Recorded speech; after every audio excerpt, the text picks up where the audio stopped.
Details చూసుకుంటే రైతు నేస్తం కార్యక్రమంలో ముఖ్యమంత్రి రేవంత్ రెడ్డి ఆసక్తికర వ్యాఖ్యలు చేశారు. రైతులను రాజులుగా చేయడమే కాకుండా వ్యవసాయాన్ని పండుగలా మారుస్తామని సీఎం రేవంత్ రెడ్డి హామీ ఇచ్చారు. ఇందిరమ్మ రాజ్యంలో రైతులు నిజమైన రాజులు అవుతారని చెప్పారు. గత పాలకులు రాష్ట్రాన్ని ఆర్థికంగా దెబ్బతీస్తారని, వారు రైతుల పేరుతో ఇప్పుడు వీధి నాటకాలు ఆడుతున్నారని విమర్శించారు. గత ప్రభుత్వం 17,000 కోట్లు మాత్రమే రుణమాఫీ చేసిందని, అది వడ్డీలా కాకుండా సరిపోలేదని పేర్కొన్నారు. ప్రస్తుతం ప్రభుత్వం సన్నవడ్లు పండిస్తే 500 బోనస్, వరి పంటపై అదనంగా బోనస్ అందజేస్తుందని తెలిపారు. దేశంలో వరి ఉత్పత్తిలో తెలంగాణ నెంబర్ 1 స్థాయిలో ఉందని గుర్తు చేశారు. కేసీఆర్ గతంలో ఎక్కడ దొరికితే అక్కడ అప్పులు చేశాడని, ఇప్పుడు అప్పులు చేసి తప్పులు చేసిన వారు రోడ్లపైకి వచ్చి మాట్లాడుతున్నారని రేవంత్ తీవ్ర వ్యాఖ్యలు చేశారు. గత ప్రభుత్వం 60,000 కోట్ల బిల్లులు పెండింగ్ లో పెట్టిందని ఆరోపించారు. అసలు కంటే మిత్తి తడిసి మోపెడై నెత్తి మీద అప్పు చేతిలో చిప్ప వచ్చే పరిస్థితి రైతులకు ఏర్పడ్డది. అన్నాడు తిరిగి 2018లో మళ్ళీ అదే వాగ్దానం ఇచ్చిండ్రు. ₹1,00,000 రైతు రుణమాఫీ చేస్తాం. మొదటిసారి తప్పు జరిగింది, రెండవసారి తప్పు జరగకుండా మేము చూసుకుంటాం, ₹1,00,000 రైతు రుణమాఫీ చేస్తామని. 5 సంవత్సరాల తర్వాత వెనక్కి తిరిగి చూస్తే 11,500 రూపాయల రైతు రుణమాఫీ చేస్తే 8,500 కోట్ల రూపాయలు మిత్తికే సరిపోయినాయి. 3,000 చిల్లర మాత్రమే ఆనాడు రైతులకు రుణమాఫీ చేశారు. 2 విడతలుగా మొత్తం లెక్క గడితే 10 సంవత్సరాలు 2 విడతలు ఆనాటి ప్రభుత్వం రైతులకు సరాసరిగా అందించింది 16-17 వేల కోట్ల రూపాయలకు ఎక్కువ ఇవ్వలేదు. కానీ మొదటి సంవత్సరంలోనే ప్రజాప్రభుత్వం మీ ఆశీర్వాదంతో వచ్చిన తర్వాత ఎన్నో ఇబ్బందులు ఉన్నా 10 సంవత్సరాలలో ఆనాడు వాళ్ళు చేసిన విధ్వంసం 100 సంవత్సరాలైనా కోలుకోలేని పరిస్థితికి తెలంగాణ రాష్ట్రాన్ని నెట్టేసింది. ఆనాడు ఫీజు రియంబర్స్మెంట్ కావచ్చు, రైతు రుణమాఫీ కావచ్చు, రైతుల గిట్టుబాటు ధర కావచ్చు, ఏ విషయంలో అయినా ఆనాడు తెలంగాణ రాష్ట్రంలో ఆర్థిక విధ్వంసానికి పాల్పడి తెలంగాణ రాష్ట్రాన్ని దిగజారిన ఆర్థిక వ్యవస్థను ఆనాడు మాకు అందించిండ్రు. ఆనాడు స్పష్టంగా చెప్పినాం, మీరు వరి పండించండి, రాష్ట్ర ప్రభుత్వం కొనుగోలు చేస్తుంది, చివరి గింజ వరకు కొనే బాధ్యత మా ప్రభుత్వం తీసుకుంటుంది. ఎందుకంటే ఆనాడు ఇందిరమ్మ రాజ్యంలో సోనియా గాంధీ గారు కనీసం మద్దతు ధరను తీసుకొచ్చి రైతు పండించిన పంటకు దళారుల చేతిలో మోసపోకుండా ఈరోజు కనీసం మద్దతు ధర అందించి రైతు పండించిన పంట కొనుగోలు చేసే బాధ్యత. ఈ నెల 21న విశాఖలో యోగా డే నిర్వహిస్తున్నామని, ప్రతి ఒక్కరూ ఇందులో భాగస్వాములు కావాలని సీఎం చంద్రబాబు తెలిపారు. యోగా డే కార్యక్రమంపై సమీక్ష అనంతరం ఆయన సమావేశం నిర్వహించారు. యోగా డేలో పాల్గొనేందుకు 5 లక్షల మందికి సౌకర్యాలు ఏర్పాటు చేశామని చెప్పారు. గిన్నిస్ బుక్ ఆఫ్ రికార్డు దక్కేలా ప్రోగ్రాంను కండక్ట్ చేస్తున్నామన్నారు. 22 అంశాల్లో రికార్డు బ్రేక్ చేసేందుకు ప్రయత్నం చేస్తున్నామని చెప్పారు. దేశవ్యాప్తంగా లక్షల ప్రాంతాల్లో యోగా డే కార్యక్రమం నిర్వహిస్తున్నామని, పాల్గొన్న 25 లక్షల మందికి సర్టిఫికెట్లు ఇస్తామన్నారు. దేశవ్యాప్తంగా యోగా డే జరుపుకునేలా ప్రధాని మోదీ శ్రీకారం చుట్టారని స్పష్టం చేశారు.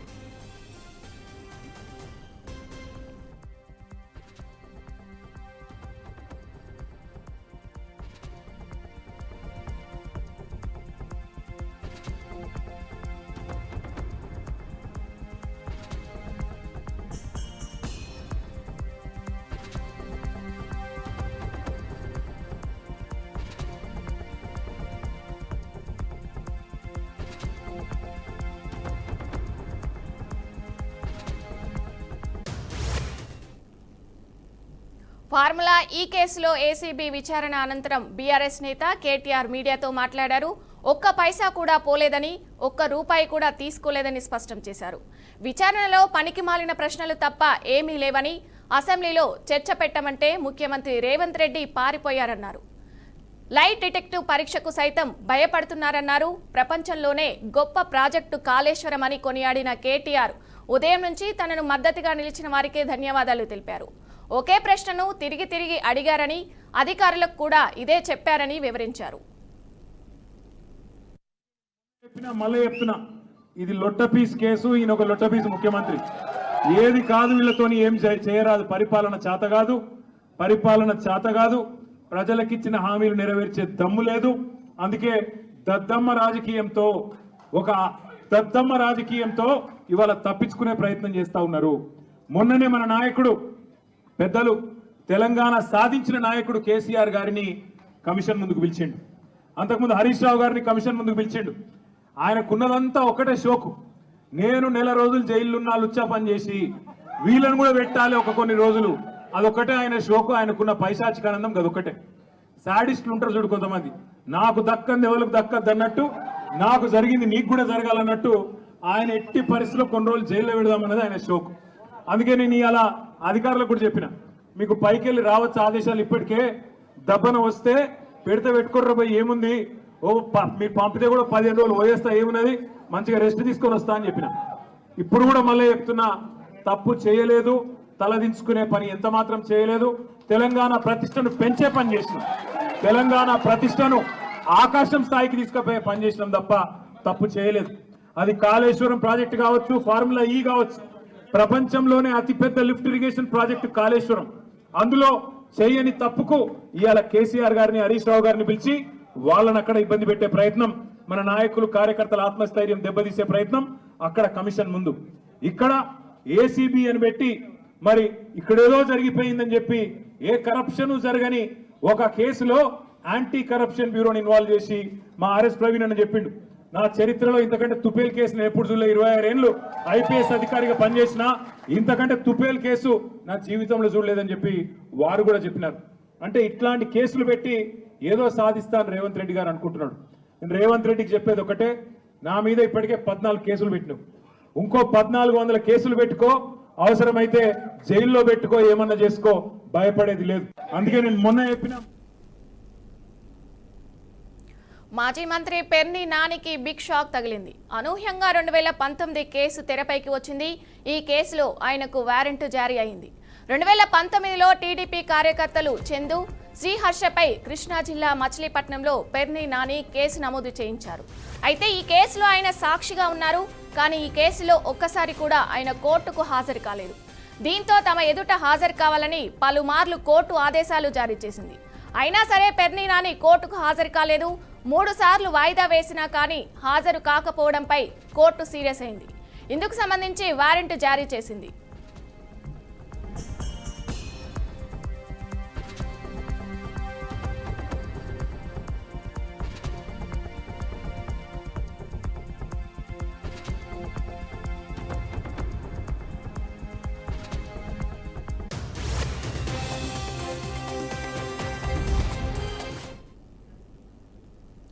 ఏపీలో జనసేన కేంద్ర కార్యాలయంలో ఇంజనీరింగ్ అసిస్టెంట్లు మౌన ప్రదర్శన చేపట్టారు. తమ పోరాటం ప్రభుత్వంతో కాదని పంచాయతీరాజ్ శాఖ అధికారులతో అంటూ ప్లాకార్డులు ప్రదర్శించారు. పేరుకు అసిస్టెంట్ ఇంజనీర్లు మాత్రమే అయినా 6 విభాగాలకు చెందిన పనులు చేయిస్తున్నామని తెలిపారు. ఈ నేపథ్యంలో ఉద్యోగ భద్రతతో పాటు తగిన ప్రమోషన్ ఛానల్స్ ఇవ్వాలని ప్రభుత్వాన్ని కోరారు. డిప్యూటీ సీఎం పవన్ కళ్యాణ్ తమ అభ్యర్థనపై స్పందించి తమ సమస్యలకు పరిష్కారం చూపించాలని కోరారు. నైపుణ్యం, సేవలకు గుర్తింపు ఇచ్చి కనీస ఉద్యోగ భద్రత కల్పించాలని డిప్యూటీ సీఎం పవన్ కళ్యాణ్కు విజ్ఞప్తి చేశారు. 2019 సంవత్సరం నుంచి అయితే మా నియామకంలో జరిగిన మాకు అన్యాయం ఏంటి అంటే, సచివాలయంలో మొత్తం 11 మంది ఫంక్షనరీలు ఉంటే మిగతా 10 మంది ఫంక్షనరీలు ఏదన్నా ఒక డిపార్ట్మెంట్కి మాత్రమే పనిచేస్తారు, ఒక డిపార్ట్మెంట్కి సంబంధించిన బాధ్యతలు నిర్వహిస్తారు. ఇంజనీరింగ్ అసిస్టెంట్ మాత్రం 4 అంతకన్నా ఎక్కువ డిపార్ట్మెంట్, కనీసం 4 డిపార్ట్మెంట్లకి జవాబుదారీగా ఉండాల్సి వస్తుంది. ఇది గ్రౌండ్ లెవెల్లో మా మీద ఉన్న ఒత్తిడి అని చెప్పి మేము చాలాసార్లు ప్రభుత్వానికి, డిపార్ట్మెంట్ పెద్దలకి కూడా చెప్పడం జరిగింది. ఒక వ్యక్తిని 4 డిపార్ట్మెంట్ల కింద పనిచేయించడం అనేది కరెక్ట్ కాదు. కాబట్టి మమ్మల్ని సపరేట్ చేసి డిపార్ట్మెంట్లకి డివైడ్ చేయండి. కొంతమందిని పంచాయతీరాజ్ వ్యవస్థకి, కొంతమందిని రూరల్ వాటర్ సప్లైకి, కొంతమందిని హౌసింగ్కి, అలా డిపార్ట్మెంట్లకి డివైడ్ చేయండి, ఇంకా మేము ఎఫెక్టివ్గా పనిచేయగలము అని చాలాసార్లు చెప్పాం. అయితే దాని మీద ఎటువంటి పురోగతి జరగలేదు. తర్వాత గ్రామ సచివాలయ వ్యవస్థ డైరెక్టర్గా పనిచేస్తున్న ఐఎఫ్ఎస్ ఆఫీసర్ గారు మాకు ప్రమోషన్ ఛానల్ ఒకటి ప్రపోజ్ చేశారు. అందులో మాకు ఏటీఓ స్కేల్ అనే దాంతో ప్యారలల్గా మాకు ప్రమోషన్ ఛానల్ అనేది ప్రతిపాదించడం జరిగింది. దానికి అందరూ సుముఖంగా ఉన్నారు. మిగతా డిపార్ట్మెంట్లు కూడా అన్ని దానికి అంగీకరించాయి. అయితే మేమందరం సర్వీస్ రూల్స్ ప్రకారంగా పంచాయతీరాజ్ ఇంజనీరింగ్లో ఉన్నాం. మేము డిప్లొమా క్వాలిఫికేషన్తో రిక్రూట్మెంట్ జరగడం అయ్యింది 2019. డిప్లొమా క్వాలిఫికేషన్తో మినిమం ఇవ్వాల్సిన పోస్ట్ ఏది అంటే జేటీఓ. అయితే మాకు జేటీఓ ఇవ్వకుండా 10వ తరగతి క్వాలిఫికేషన్ కన్నా కింద పోస్ట్ ఇచ్చారు. 2019లో జరిగింది. అప్పటి నుంచి మేము ఆర్థికంగా నష్టపోయాము, హోదాపరంగా నష్టపోయాము. ప్రమోషన్ ఛానల్ అనేది లేదు. అది మేము డిపార్ట్మెంట్కి చాలాసార్లు చెప్పడం జరిగింది. ఇప్పుడు జిఎస్డబ్ల్యూఎస్ డైరెక్టర్ గారు మాకు ఏటీఓ ప్రమోషన్ ప్రపోజ్ చేస్తే మిగతా డిపార్ట్మెంట్లన్నీ అంగీకరించాయి, కానీ మా మాతృశాఖ అయిన పంచాయతీరాజ్ ఇంజనీరింగ్ డిపార్ట్మెంట్ ఇప్పటి వరకు దాన్ని అంగీకరిస్తూ ఫైల్ ఆమోదించలేదు. వాళ్ళ ఫైల్ వైస్ ప్రెసిడెంట్ సెక్రటరీ ఇన్ని రోజులుగా ఇంజనీరింగ్ అసిస్టెంట్గా పనిచేస్తున్నాం. మా అన్ని డిజిగ్నేషన్స్కి ప్రమోషన్ ఛానల్ ఉన్నప్పటికీ ఇంజనీరింగ్ అసిస్టెంట్లకి ప్రమోషన్ ఛానల్ లేనందువల్ల మా ప్రమోషన్ ఛానల్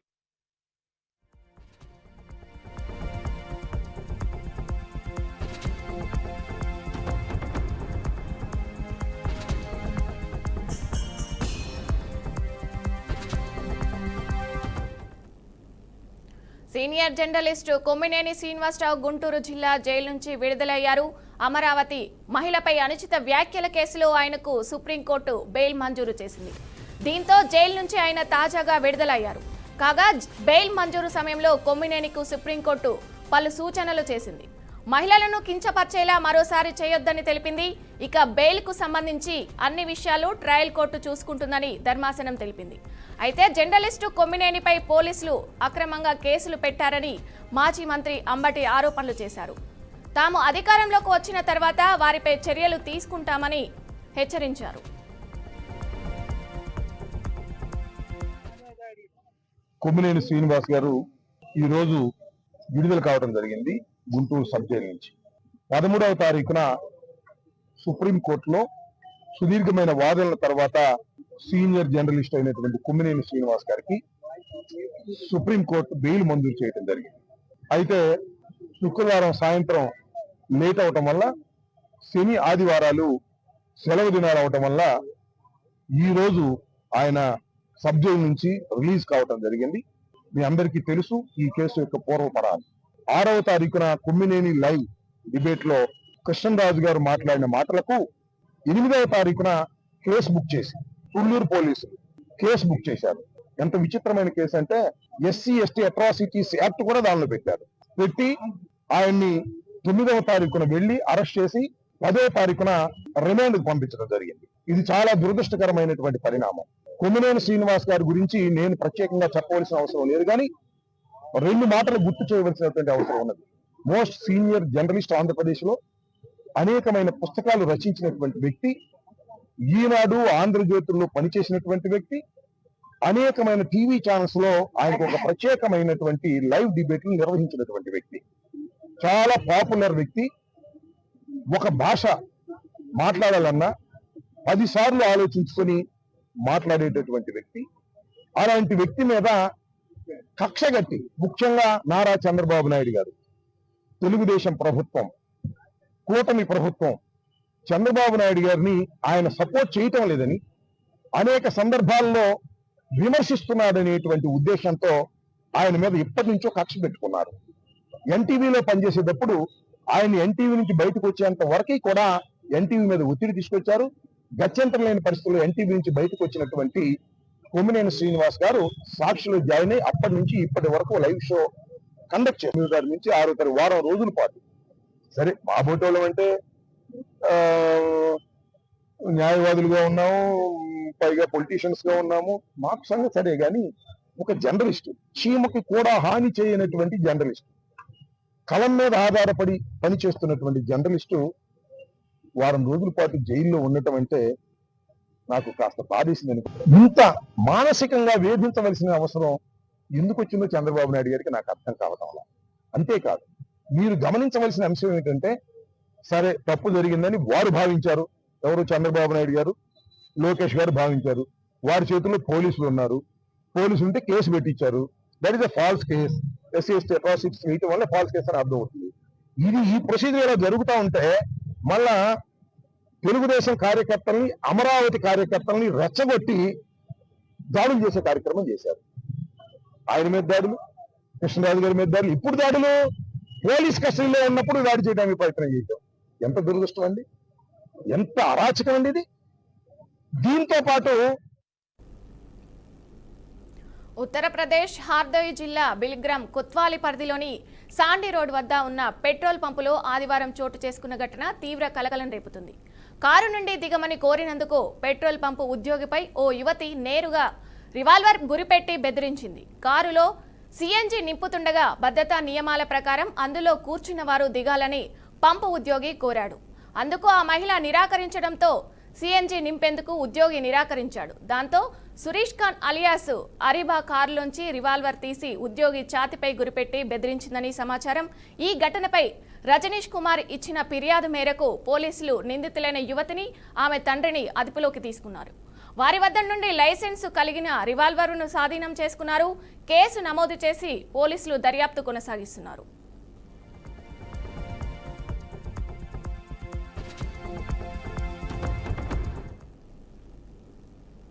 రాష్ట్రంలోని అత్యంత కీలక వైద్య సేవల కేంద్రంగా ఉన్న గాంధీ ఆసుపత్రిని కేంద్ర మంత్రి కిషన్ రెడ్డి ఇవాళ సందర్శించారు.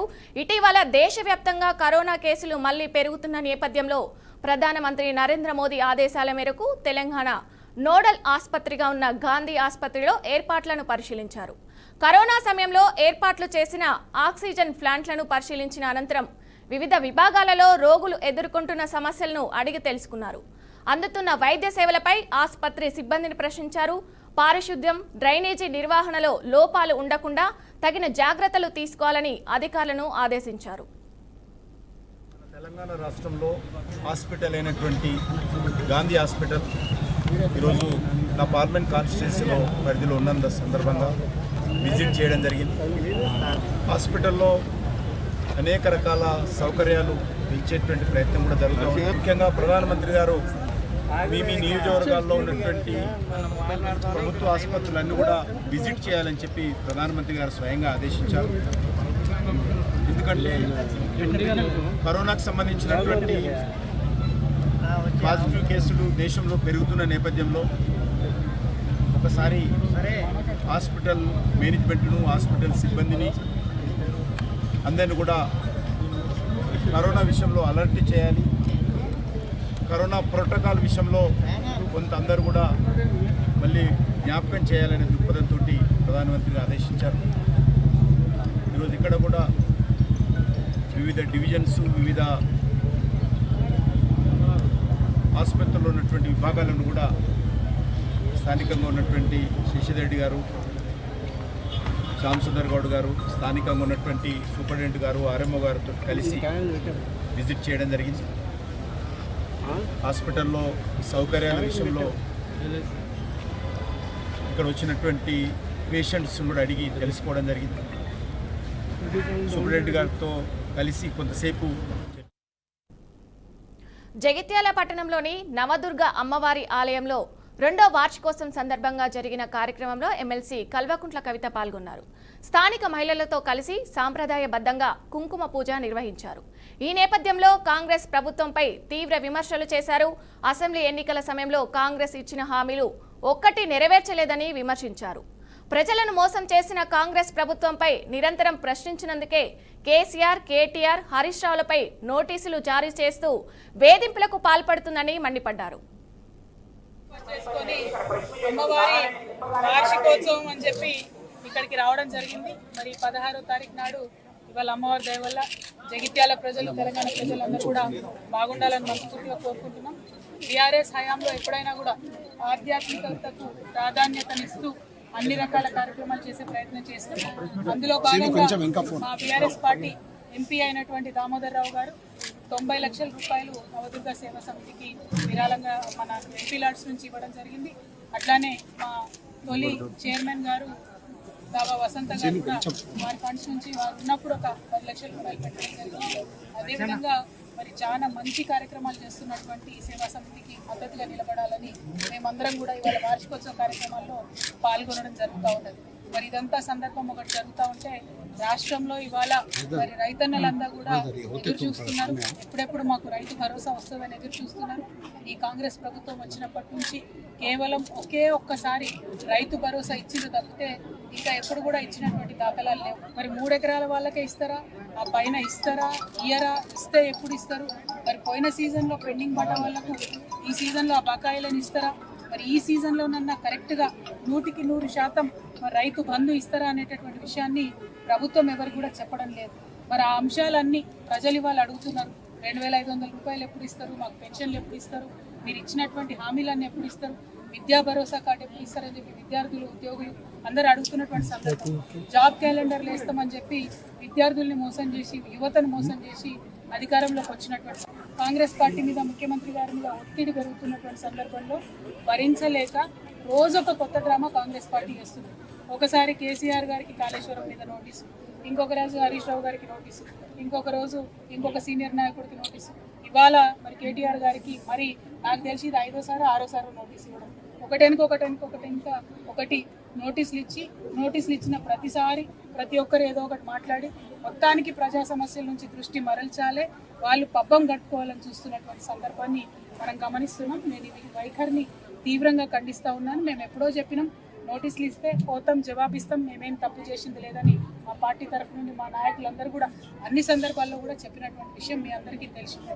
అయినప్పటికీ ఇవాళ తెలంగాణ భవన్కి తాళాలేసి మా కార్యకర్తలు ఎవరు బయటికి వెళ్లకుండా చేసినటువంటి సందర్భాన్ని మేము తీవ్రంగా ఖండిస్తున్నాం. మా కేటీఆర్ గారు మరి ఇవాళ విచారణకు హాజరైన ముందే చెప్పినటువంటి విషయమే హాజరవుతామని, అలా పెద్ద విశేషం ఏం లేదు, హాజరవుతాం, విచారణకు సహకరిస్తామని కూడా చెప్పినాం. ఇవాళ తను అక్కడ ఉండగా ఇవాళ భవన్లో మరి తాళం వేయడం అన్నది నిజంగా కూడా దుర్మార్గం. మేము ఎప్పుడైనా కూడా ప్రజల పక్షానే నిలబడ్డాం, ప్రజల కోసమే పనిచేసినాం. అది రాష్ట్ర సాధన కోసమైనా, రాష్ట్రం వచ్చినాక అభివృద్ధి కోసమైనా అనే విషయాన్ని మరొకసారి.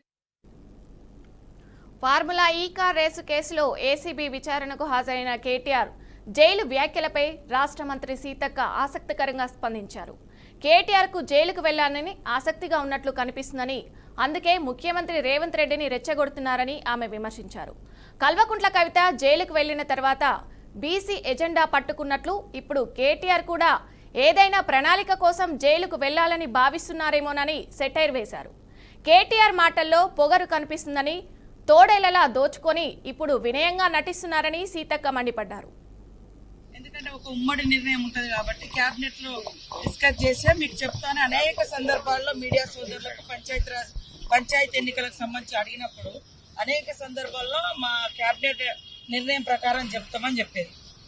నాకు కొంచెం జ్ఞానం ఉన్నది. మరీ అడవి బిడ్డలమని మరీ ఏది పడుతుంది రాస్తాం, ఏది పడుతుంది అంటాము అని అంటే నాకు కూడా చాలా ఆవేదనకు గురవుతున్నా.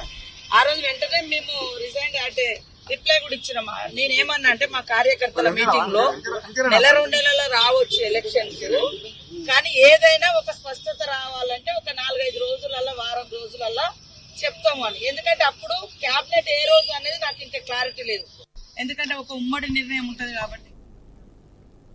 ర్యాపిడో బుక్ చేసుకున్న ఓ యువతికి చేదు అనుభవం ఎదురైంది. బెంగళూరులో ఓ ర్యాపిడో బైక్ రైడర్ రెచ్చిపోయాడు. ర్యాష్ డ్రైవింగ్, సిగ్నల్ జంప్ చేయడంపై ఆ యువతి అతడిని ప్రశ్నించడంతో అతడు ఆగ్రహంతో ఊగిపోయాడు. ఈ క్రమంలో ఇద్దరి మధ్య వాగ్వాదం జరిగింది. ఈ క్రమంలో అతడికి డబ్బులు చెల్లించడానికి సదరు యువతి నిరాకరించింది.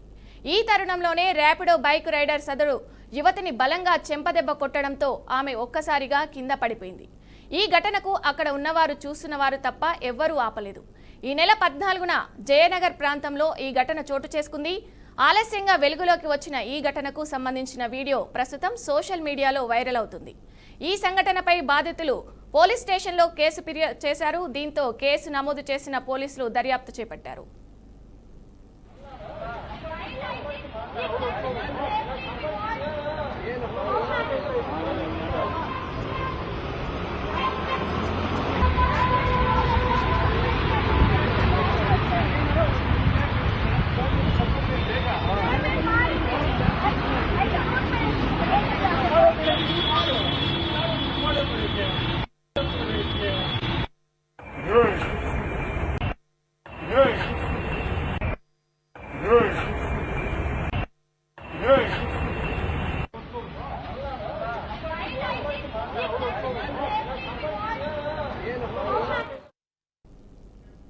ఎమ్మెల్యే దొంతి మాధవరెడ్డి తన భూమిని కబ్జాకు యత్నించారని దేవర రమేష్ ఆరోపించారు. వరంగల్ జిల్లా ములుగు రోడ్డులో 769 సర్వే నంబర్లో ఉన్న తన వారసత్వ భూమిని ఆక్రమించేందుకు ప్రయత్నిస్తున్నారని తెలిపారు. బోరు లోలార్లు వేసి ప్రవాహి గోడను కూల్చేశారని ఆవేదన వ్యక్తం చేశారు.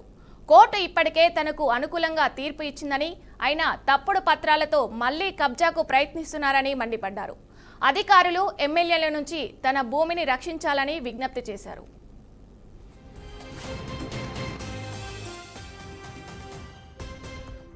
69 సర్వే నెంబర్ గల ప్లాట్ నాది. 757 ఏమో దొంతి మాధవరెడ్డిది. దొంతి మాధవరెడ్డి అయితే ఏమవుతుందంటే ఇప్పుడు 10 సంవత్సరాల నుంచి మా ఇంటి వరకు ఈ ప్లాట్ మాదని చెప్పేసి గొడవలు చేసుకుంటూ మన వేరే వాళ్ళు పంపించుకుంటే నాన్న హరాస్మెంట్ చేస్తుంది. మాకు ప్రాణభయం ఉంది ఆయనతోటి. మొన్న 31st రోజు మొన్న పోయిన మంత్ 31st రోజు మేము ఇక్కడ బోర్ వేసుకుంటే ఉంటే ఒక 10 మంది వచ్చేసి మమ్మల్ని హరాస్మెంట్ చేస్తే మేము 100 పోలీసులకు ఫోన్ చేస్తే వాళ్ళు వచ్చినాక మేము అక్కడికి వెళ్ళాక వాళ్ళు చూసి మీ పేపర్లు తెప్ప అన్నారు. మేము పేపర్లు తీసుకుపోయి ఇచ్చాము, పిటిషన్ రాసి ఇచ్చినాక మళ్ళీ నిన్న రాత్రి సమయంలో 12 నుంచి 1 గంటల మధ్యలో వచ్చేసి మా పక్కన ఉన్న కాంపౌండ్ వాళ్ళు వడ్డీలు ఆ బోర్ ఉంటే బోర్ ఖరాబ్ చేసి కొద్దిగా మాకు నష్టం. అక్కడ రాడ్లు ఇట్లా ఉన్నాయి, రాడ్లు సలాలు కూడా వచ్చేసి బోర్ ఇట్లా మొత్తం కులబట్టి అది చేసినారు. కాబట్టి మాకు ఎంతో దొంతి మాధవరెడ్డి ఎమ్మెల్యే జనసేన ఎమ్మెల్యే అతనితో మాకు ప్రాణభయం ఉంది. దీంతో ఒక్కసారి కాదండి, ఇంతకుముందు కూడా మేము ఇచ్చినాము, ఏబిఎన్ న్యూస్కి ఇచ్చినాము, ఇంతకుముందు కూడా పోలింగ్ వచ్చింది. మాకు అతనితో ప్రాణభయం ఉంది. వాళ్ళ అనుచరులు కిరణ్ రెడ్డి అతను నా దగ్గరికి వచ్చేసి సార్ చాలా మంచిగా నువ్వు కలువు నీ గురించి మాట్లాడుతూ మొన్న 30 తారీఖు నాడు నేను బోర్ వేసుకుంటా అంటే 10 మంది దాకా వచ్చింది. వాళ్ళ తమ్ముడు తిరుపతి రెడ్డి కూడా ఉన్నాడు. వాళ్ళు వచ్చి నన్ను బెదిరిస్తుంటే నా కొడుకు లేడు, ఎవరు లేడు, నా కొడుకులు నేనున్నా, ఏందయ్యా ఇదేంటిది పద్ధతి, ఇది పద్ధతి కాదు, నా జాగలో నేను వేసుకుంటాను అంటే లేదు ఆపాలే లేదు అక్కడికి వచ్చి మాట్లాడంటే మేము పోలీస్ కంప్లైంట్ ఇచ్చినాము. పోలీసు వాళ్ళు కూడా చూసిండు. పోలీస్ కంప్లైంట్ ఇస్తే పోలీస్ దాంట్లో పోతే కంప్లైంట్ ఇచ్చినాము. మేము ఇచ్చినాక వాళ్ళని ఇంట్లో కూర్చోబెట్టి మాట్లాడుతున్నాము. ఇంతవరకు మాకు ఏం జవాబు లేదు, మాకేం చెప్పలేదు. ఇప్పుడు 10 సంవత్సరాల నుంచి మాకు ప్రాణ భయం ఉన్నది, నిన్ను చంపుతాం, ఏం మాట్లాడుతున్నావే, ఒక్క బుద్ధికే చంపుతాం ముసల్దానా అని చెప్పి నన్ను బెదిరించిండు. నన్ను ప్రాణ భయం ఉన్నది సార్, మాకు ప్రాణ భయం ఉన్నది. నేను రిటైర్మెంట్ అయిన ఎంప్లాయ్ అని నాకు 65 సంవత్సరాలు ఉన్నాయి. మాధవరెడ్డి తోటి నా పిల్లవాళ్ళకు నాకు మా ప్రాణ భయం